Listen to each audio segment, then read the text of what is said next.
Welcome everyone to this evening's lecture.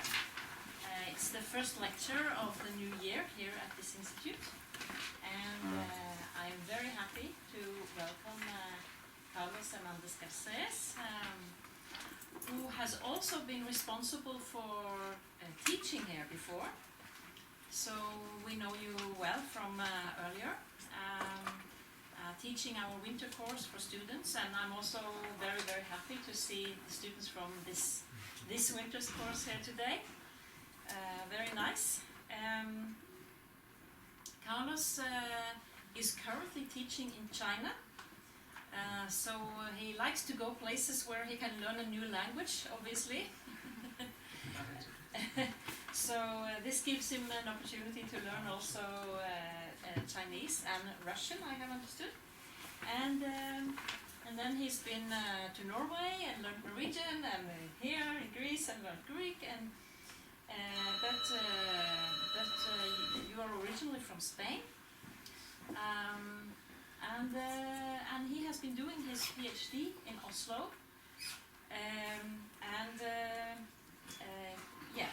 also taught in Oslo and done some other minor research projects there. The lecture today is a topic that you know very well, and you have also been you also have publications in the pipeline on this very same topic. So we are looking forward to hearing on Herodotus and the importance of forgetfulness and historical thinking in history writing, and, as you say, against the background of the Greek literary tradition. So please.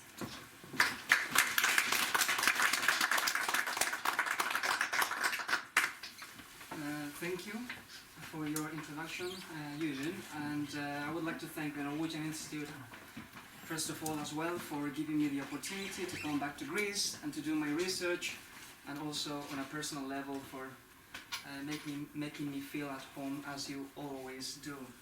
I have to start making a little bit of a disclaimer.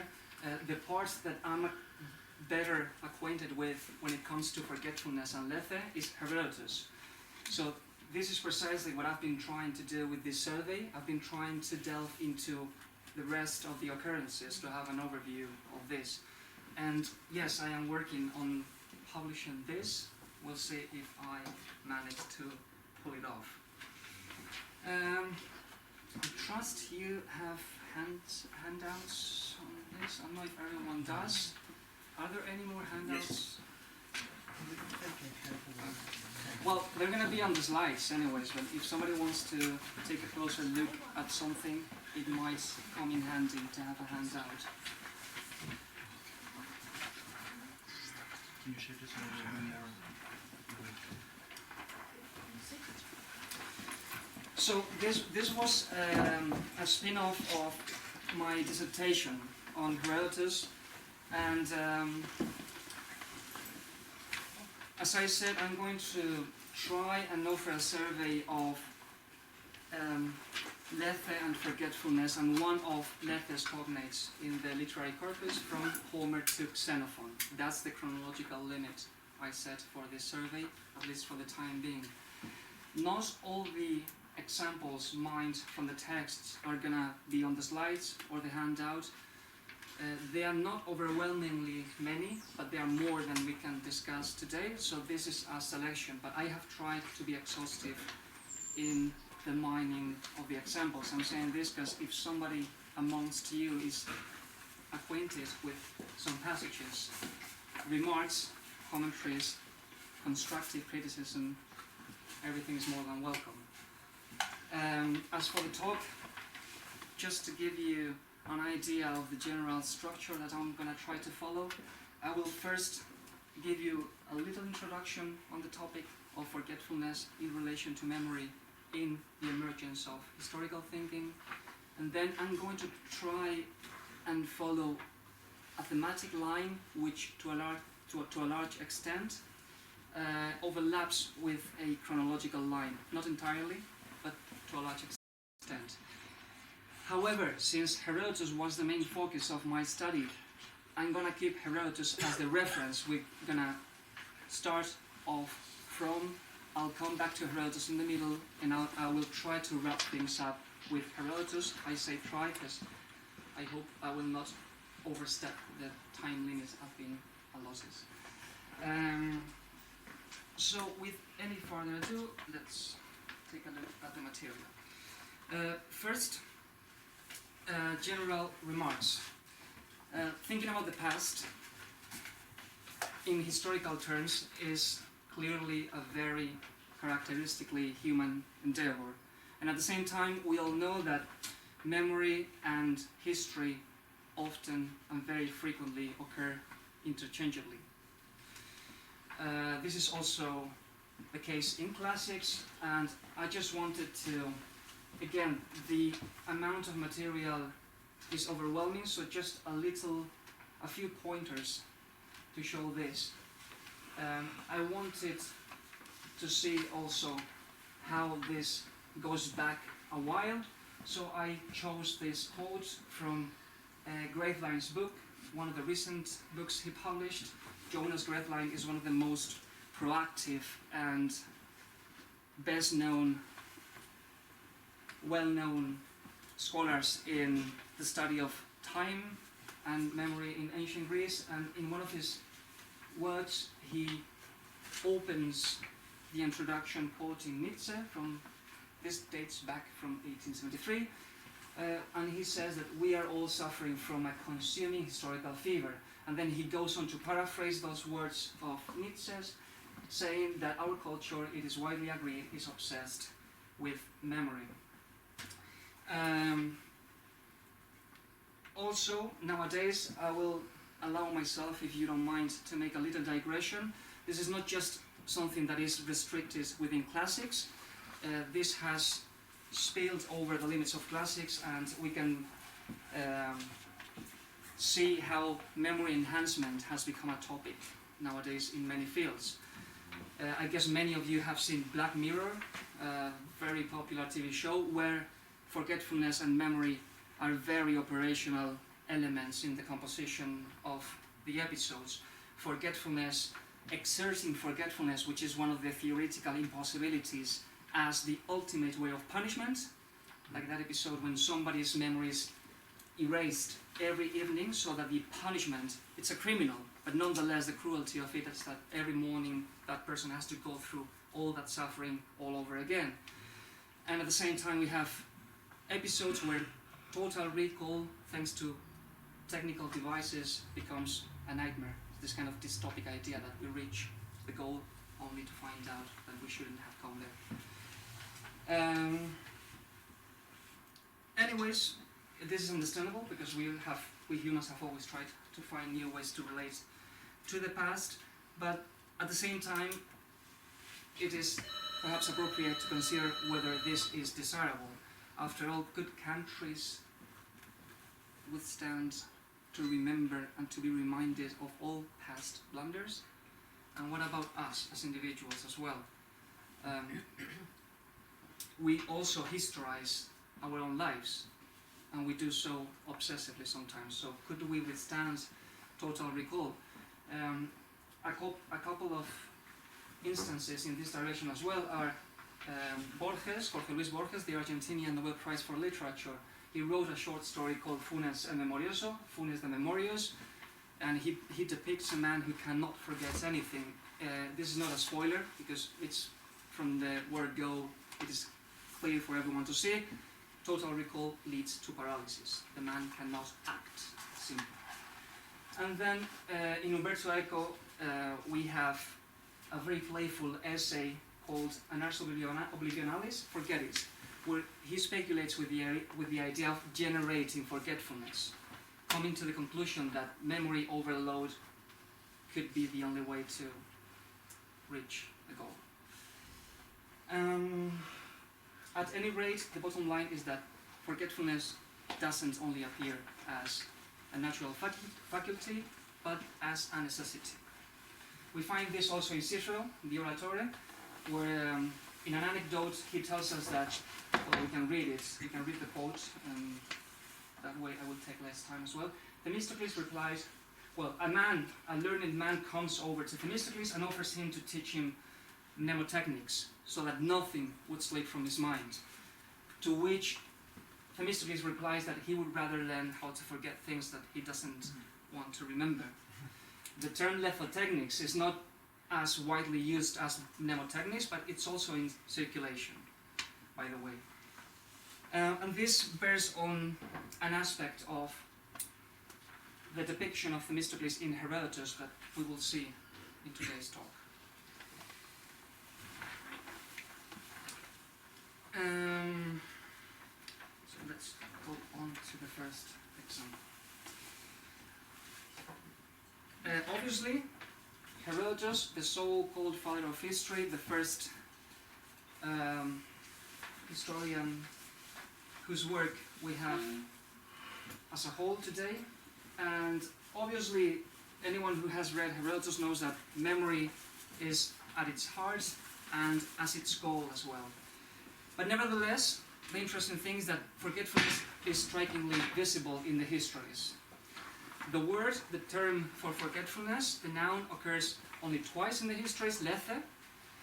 I don't know if everyone can read Greek, or this is the term. And there seems to be a conscious attempt to somehow contrast Greeks and non-Greeks in the way Herodotus uses this term. To be more specific, this expression, lethen poioumenos. Why am I saying this? Well, for one thing, the formulation is precisely the same one, and there are only two occurrences. Also, the context gives evidence that this might have been, to an extent, intentional. I'm not saying it's fully intentional, to an extent. So, let's take a look at the two examples. The first one is this one. Astyages is the last Median king, and the thing is that there's a rebellion breaks out in Persia. So he sends Harpagus, his right-hand man, to quench the rebellion. Only when he does so, he overlooks that he had previously committed a crime against him. He had killed his son, and he had served his flesh to him, because he was mad at Harpagus. At any rate, the point is that he doesn't consider, Astyages does not consider that crime good enough a reason not to put Harpagus at the head of the army. So once he had heard the news about the rebellion, Astyages armed all the Medes, and in his delusion he appointed Harpagus as their commander-in-chief, brushing off what he had done to him. Now, that is a participle in the medium voice, so it's not pointing at full agency, but it does imply a certain involvement on the part of the character in the decision. The second one, we'll come back to all this. As you can see, again the same expression, lethen poioumenos, only in a very different context. This is Aristides and Themistocles, the two famous Athenian politicians, when the Persian threat is looming over the Greeks before the Battle of Salamis, and bitter rivals though they were in Athenian politics, they decide to collaborate to fight off the threats represented in the Persian fleet.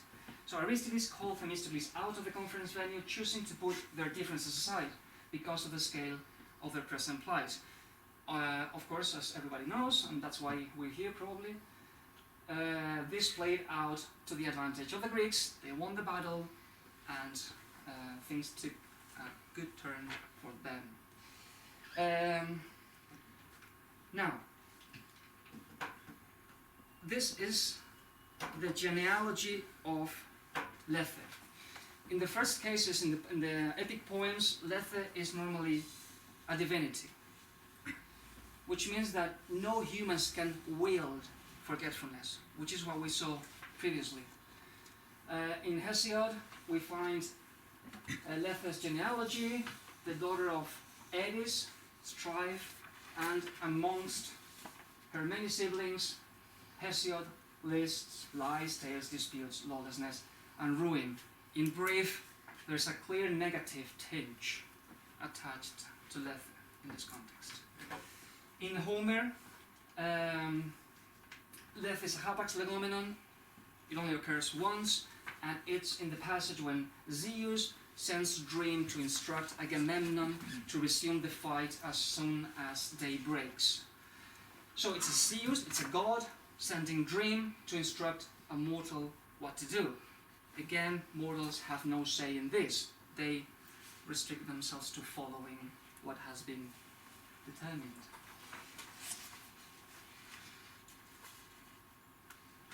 Now, in Simonides' epitaph on Anacreon, we find something a little different in one respect, but something very similar in another respect, which is that Lethe is still a divinity of sorts. This is also debatable. We don't have time for this, but in the editions in Hesiod, in the Iliad, Lethe appears in lower case, as though it's not a divinity.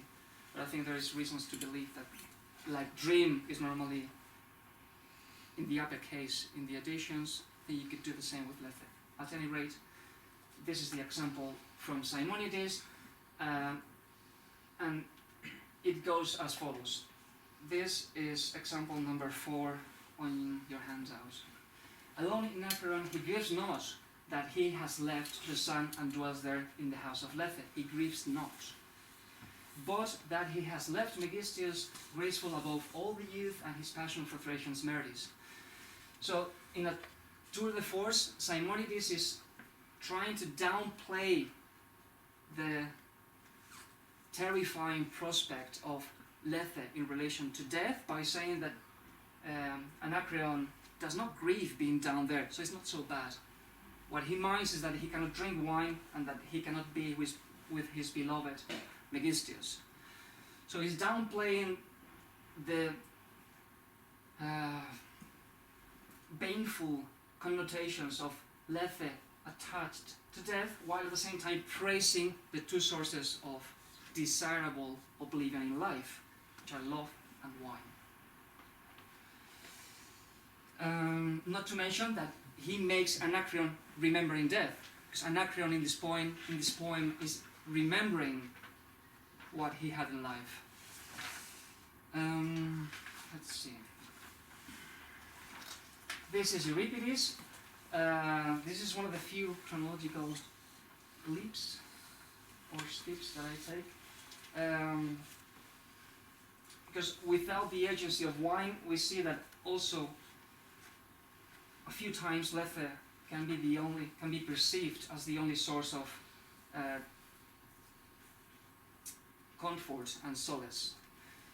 So this is Orestes in Euripides' tragedy of the same name, revealed forgetfulness of troubles, how wise a god you are. And this is also an interesting example, because normally wisdom springs from memory.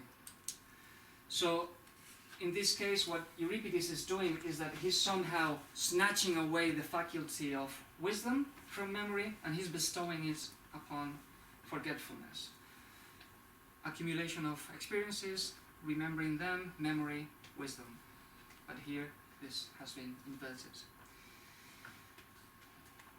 In Theognis, we see that Lethe is not a goddess anymore. Persephone gives men forgetfulness by disconcerting the mind. So this is the object of the action carried out by Persephone. And in Pindar, most traces of, this is example 7, most traces of Lethe being a divinity have receded into the background. There are times when there is a semblance of a divine entity, but as a rule there is no, as far as I can tell, overt indication of Lethe being a divinity. But without warning, some cloud of forgetfulness comes upon them and wrests the straight path of affairs from their minds.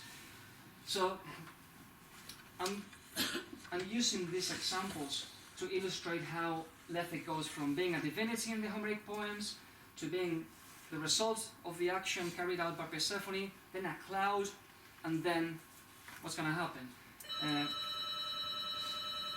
By the way, this is often related to the idea of neglect, and this is how Lethe will turn out to be in Xenophon and in later stages. Negligence, failing to do things the way you should. So this is already operational in Theognis and Pindar. In some translations you can find, I think in fact this one is normally translated as neglect. So the idea is that neglect here comes from, in Theognis it comes from Persephone, in Pindar comes from a cloud, in Herodotus it's mortals' own doing. They're doing it to themselves to an extent. Now, neglect. So your judgment gets clouded, we could say. And I've been wondering these days if this expression, because we have it in Spanish as well, I don't know in Norwegian, do you have something like that, an equivalent of, or in Danish, that your judgment was clouded? Because this is exactly what we find in Pindar, like a cloud of neglect. I don't know if this is somehow connected, but in any case, I find it interesting. So neglect. And then we have an example of this in one of the heroes who took part in the fight at Troy, Ajax, you know the episode. Achilles dies and Ajax and Odysseus vie over the weapons of Achilles. Ajax was admittedly the most courageous warrior in the battlefield after Achilles, but he lacks the gift of gab, so he loses to Odysseus, and unable to take the aggravation, he kills himself. So in Pindar we find envy devoured Ajax, the son of Telamon, throwing him onto his sword. A man who was not gifted in speech but brave in his heart is held down by oblivion under deadly strife. So there's a semblance of a divinity here, just perhaps in the grammar of it, because it's this, Lethe, Latha, is the grammar of, is the subject of the action. And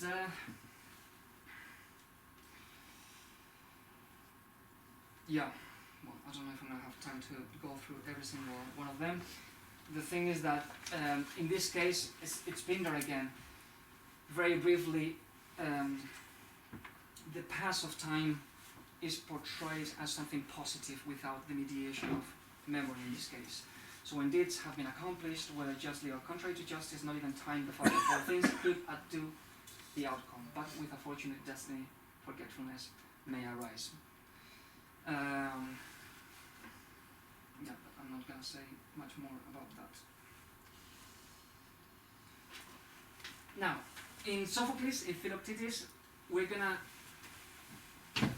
I'm gonna try to steer this towards medicine and the Hippocratic corpus now, so you can see where we are headed. The idea is that in Philoctetes it appears once, since some oblivion and release from my disease seems to have come to me. Again, I don't know if everyone is familiar with this tragedy. The story goes that Philoctetes was abandoned on an island when the Achaeans were headed for Troy. He was injured, and according to how the story goes, his wound reeked really bad, so you couldn't stand close to him. So he's been there for many years, and at a point the Achaeans learn about an oracle according to which Troy cannot be taken until he joins the expedition. So they have to go back, fetch him, and take him to Troy. This poor soul has been abandoned on an island for a long, long time, in pain, etc. So he's explaining why his wound doesn't hurt so much, but it's not physical alleviation which he's feeling. It's probably the relief he feels comes from the company of other fellow Greeks and from the prospect of deliverance. So he's trying, in a pseudo-medical fashion, he's trying to explain his physical alleviation, the physical alleviation of his pain, as though it comes from the wound getting better. It's probably not about that. And we also have Commentaries connect this example with the one in Euripides we saw before. This one, we don't have time for this, but I don't think there is so much to make them resemble each other. For one thing, forgetfulness is not a divinity here, and also we have, if you look at the Greek, you have the indefinite pronoun, and you have the doke, which can be taken as opinion. So there's a few pieces of evidence seeming to slash the assertiveness of this idea. But anyways, this is no coincidence probably, because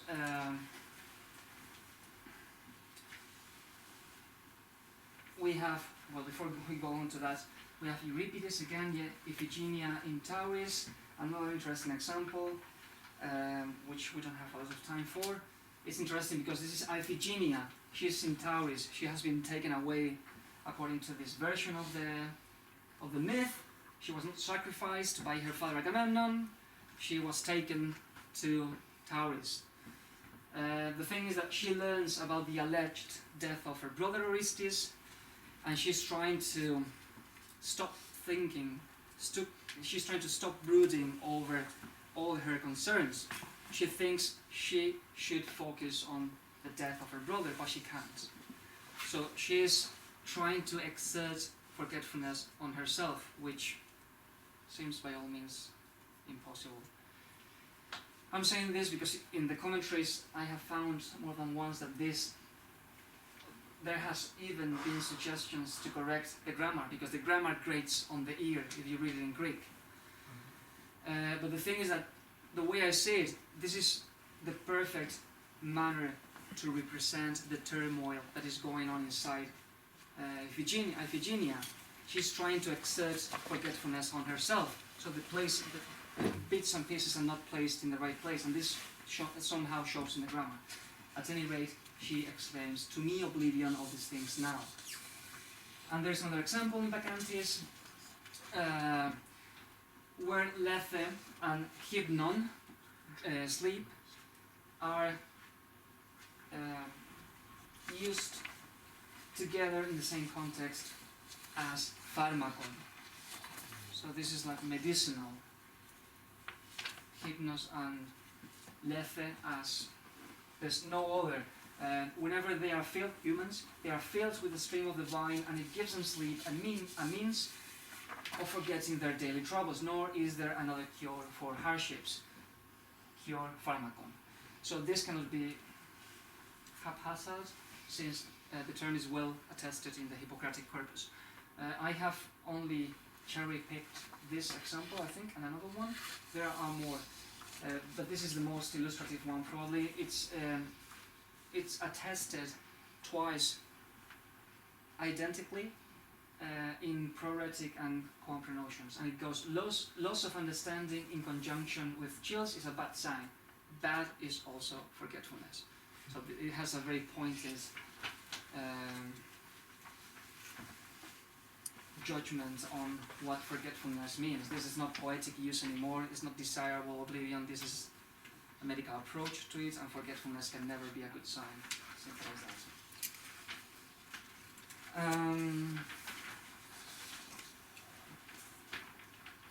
This was example number 13. And now, the thing is that there is a very recommendable book about ancient medicine, or medicine in ancient Greece, by Vivian Nathan, and I'm going to quote him for a moment. He says that, quote, "Herodotus' ways of thinking about historical processes have strong parallels within the Hippocratic corpus," unquote.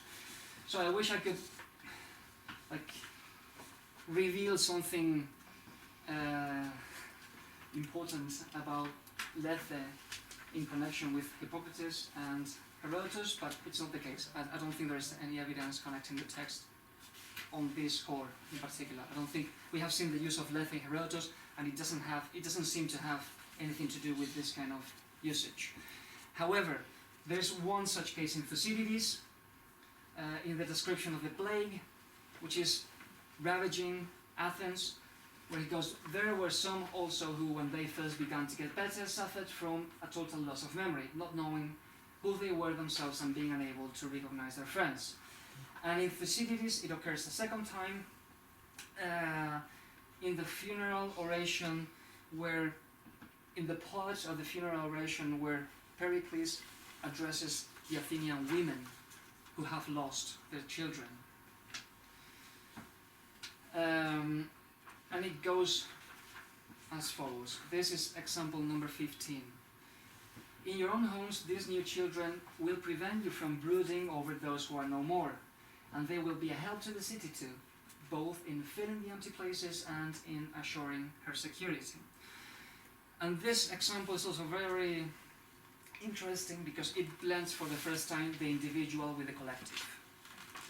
So we're not going to discuss whether replacing one child with another is comfort, but at any rate we can see very clearly how the individual loss impinges on the well-being of the city. And this is what Xenophon will capitalize on after Thucydides, the individual and the collective.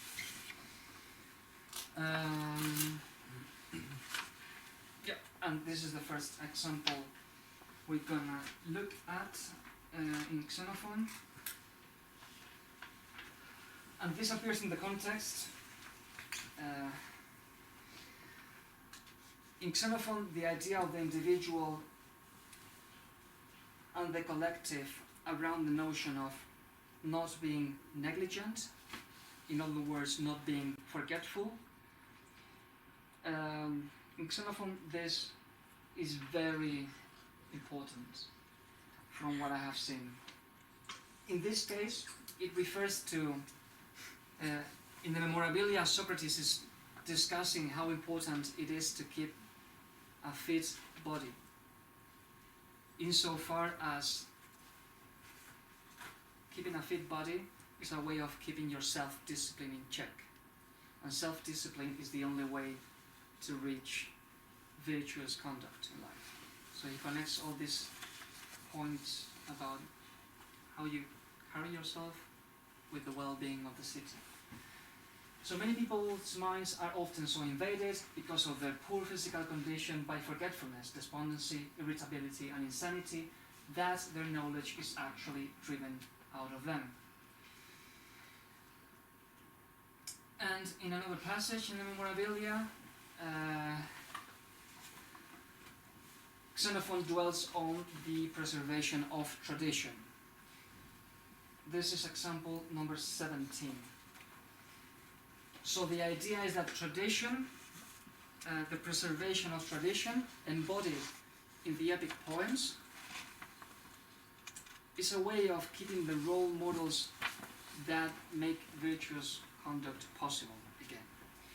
So for I observe that just as epic poetry fades from the minds of those who fail to rehearse it, so those who neglect what their teachers tell them are liable to forget it.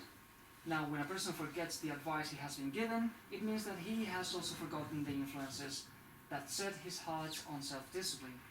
And when he has forgotten this, it is not surprising that he should forget self-discipline too. In this case, the mention of epic poetry is exemplary, of course, and you can see everything revolving around the epic texts. Because he's saying that when epic poetry fades from the minds, this is the collective. This is the culturally collective determined idiosyncrasy. And then he equates this with forgetting the teacher's lessons. So it's you, the individual, forgetting what the teacher taught you, and us, as a society, forgetting our models, and then going down the path of destruction, if you will.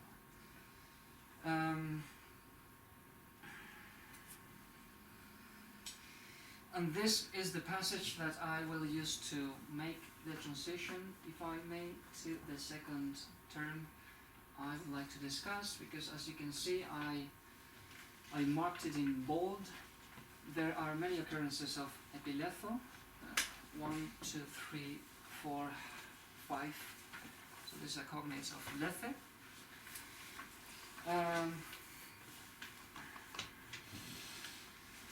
What I'm going to try and point out for you about Xenophon is that there yet another step is taken towards emphasizing humans' responsibility in their own actions. So again, it's very difficult. No, it's not very difficult. I don't think you can't argue that this implies a fully conscious use of forgetfulness, but at the same time there is an increase in involvement. We're going to see this with an example in particular in a few moments. So the story, the way I've been trying to describe it is that without saying that you can generate forgetfulness, Xenophon is saying that you can prevent forgetfulness from taking place. So you keep your self-discipline in check, you try to attain a virtuous conduct, and then you can preempt negligence. I'm saying forgetfulness. Lethe is in reality the word I should be using, the Greek one.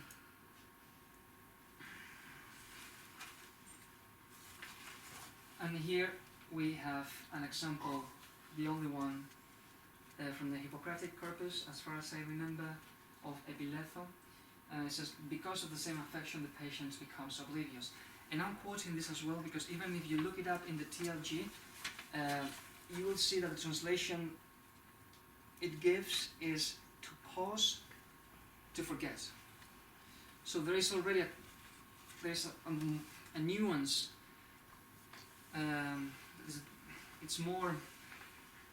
It's tending towards causality now. And you can see this here, it's because. That's the reason why. So in general it's very mild, but there's one case where this comes to the fore very clearly, which is this example in the Hippocratic corpus, where some physicians are criticized for not using their knowledge the way they should and the techniques they have learned the way they used. This is example 19, and it reads, this gave an appearance of wisdom to his discourse and practice, but he had forgotten the other arts and all those things which are executed by strength or artifice. So in this case the responsibility lies clearly on the physicians, who in the case of I think it was dislocations and fractures failed to act as they should or as they learned.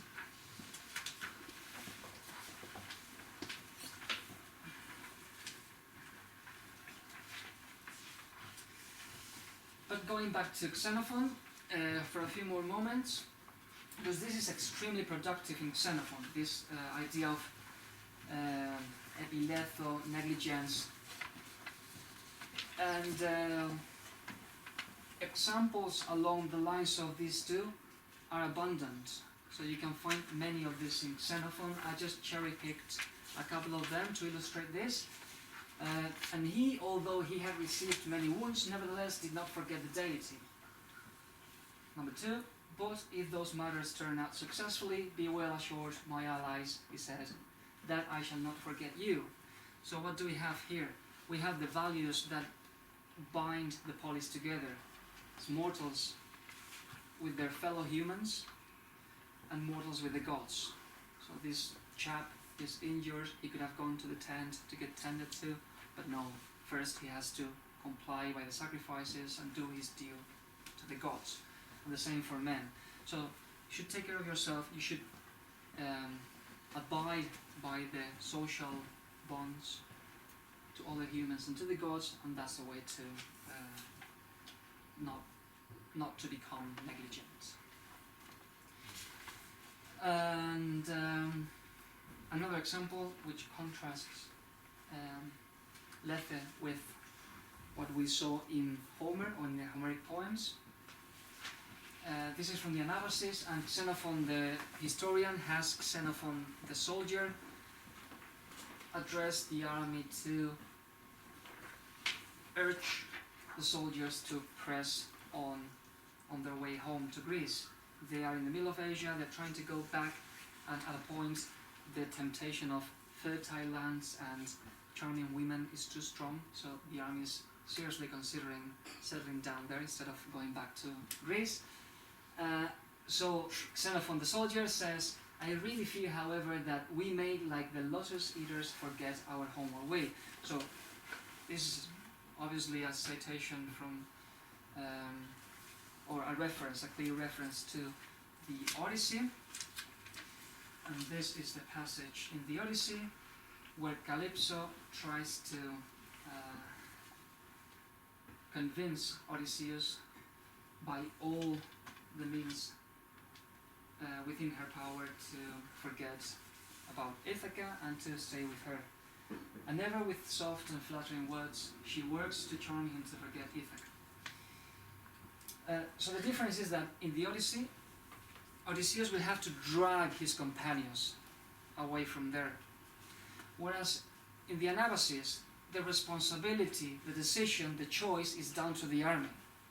So now they cannot blame the outcome of things on the gods, on fate.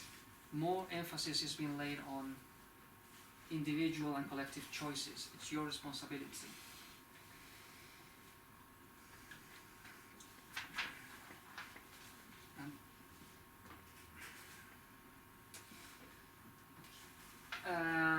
Now back to Homer, since we have taken a quick look at the Odyssey here.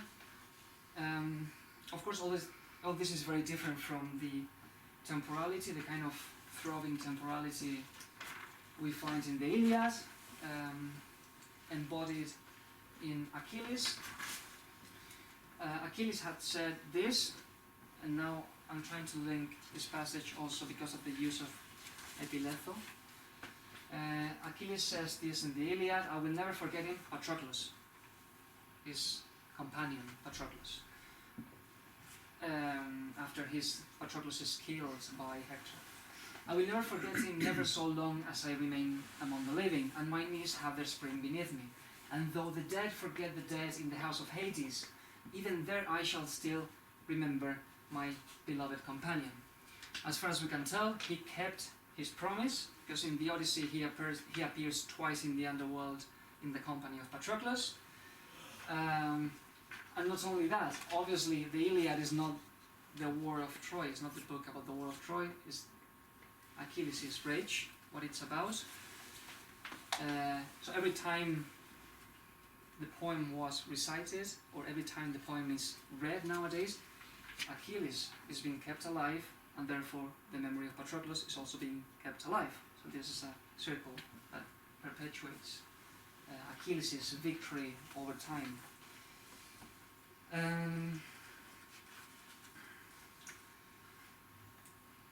And then, contrary to this, I'm not going to have time to discuss this.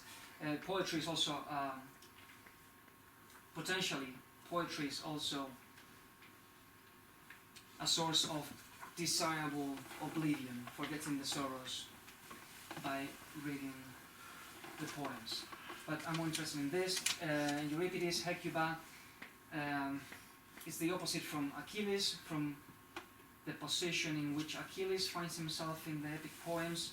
Again, we are following the cognates. You can see that Hecuba is begging Odysseus to spare the life of her daughter Polyxena after Troy has been taken by force. That in her I take joy and forget my troubles. However, in Trojan Women we learn that her plea to Odysseus was to no avail, because Polyxena was sacrificed, and Hecuba was deprived also of the solace that her daughter was to her. So, but the dead forget their grief. This is the opposite from what we saw with Achilles, because Hecuba is wishing to die, because she thinks that in death she will not remember anything, and she will forget the pain she feels and all her sorrows. And on the women's side, this is interesting again, because it's a similar example. The big difference is that on the women's side, things are very different. This is Euripides again, but this is about Helen back in Sparta, despite all the sorrows she has gone through, she reunites with her daughter back in Sparta. So in her she takes joy and forgets her troubles. This is the mercy denied Hecuba. I'm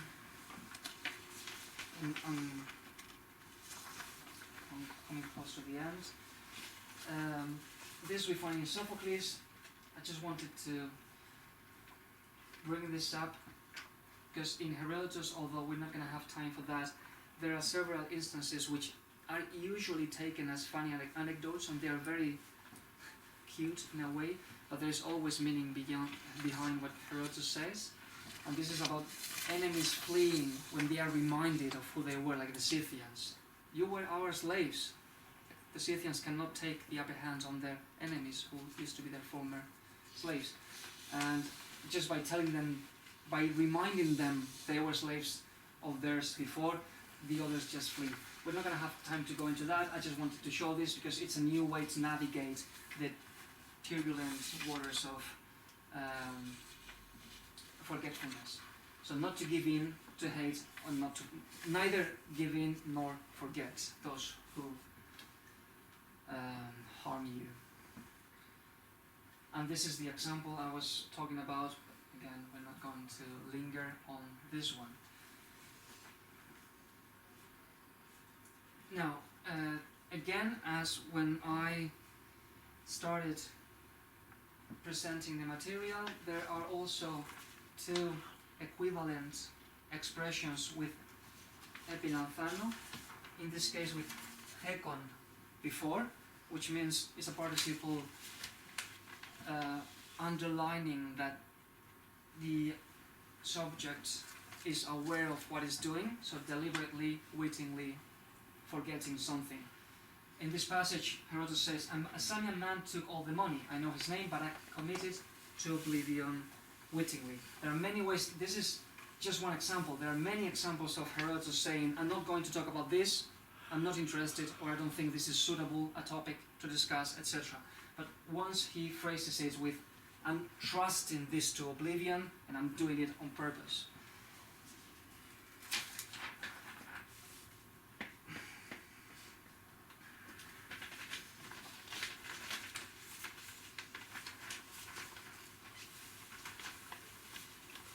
So the point about this example is that the question about the selection of the material comes to the fore. It is not implicit, now it is explicit, and very clearly so. This didn't catch on in later works. In Xenophon it is very common, but as we saw, it is put to a very different use, whereas in Thucydides, who gives off such self of reassurance, this term doesn't occur, not even once. So it's not coincidence. If you want, you don't tell people, I know more and I'm not telling you, you just keep quiet about it. So it's only normal that this shouldn't catch on in time, but I think precisely for that reason it is a valuable peephole into an important aspect of history writing, which is that it's a selection. The historian is trying to establish his own version of things.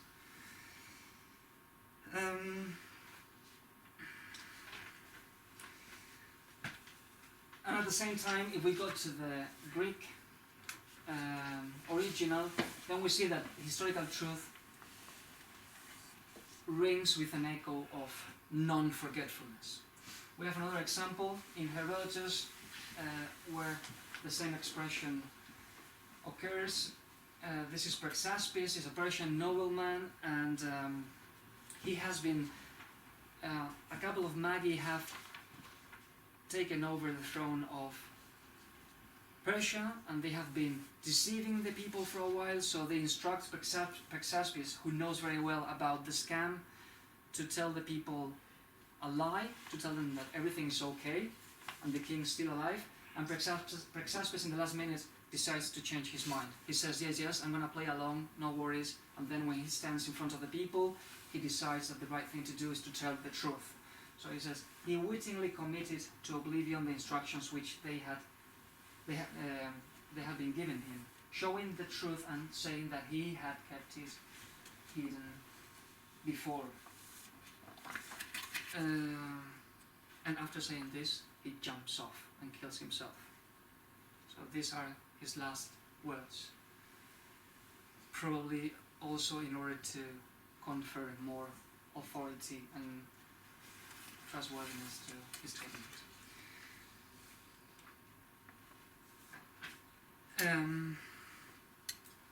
So this idea that non-forgetfulness, I don't know, maybe I should have said that before, but for those of you who can read Greek or don't know this in Greek, since Heidegger this has been very debated as well, that the word for truth in Greek is aletheia, so it can be interpreted as the negation of forgetfulness. And this appears once explicitly in one text. It's in Pindar, and it goes as follows. Read me the name of the Olympian victor, the son of Archestratus. Tell me where it is written in my heart, for I have forgotten that I owed him a sweet song. But you, O Muse, and also Truth, the daughter of Zeus, with a hand that dispels lies, put an end to the blame for a broken promise. So here you can see that it's not lethe, it's the epilanthano, and aletheia and lies, all connected in the same text. So I don't know what, if I manage to turn this into an article, I don't very well know what the conclusions should be, because it's more of a survey, and trying to answer in absolute terms what the ancient Greeks understood as truth is well beyond my knowledge, is well beyond the scope of this paper, and is well beyond, I think, I dare say, everybody's knowledge even. But at least when it comes to history, that's what I would like to try and point out at the end, is that somehow, when it comes to the emergence of historical thinking, truth is somehow flowing against the tide up River Lethe. And that is all from me, so thank you very much for your attention.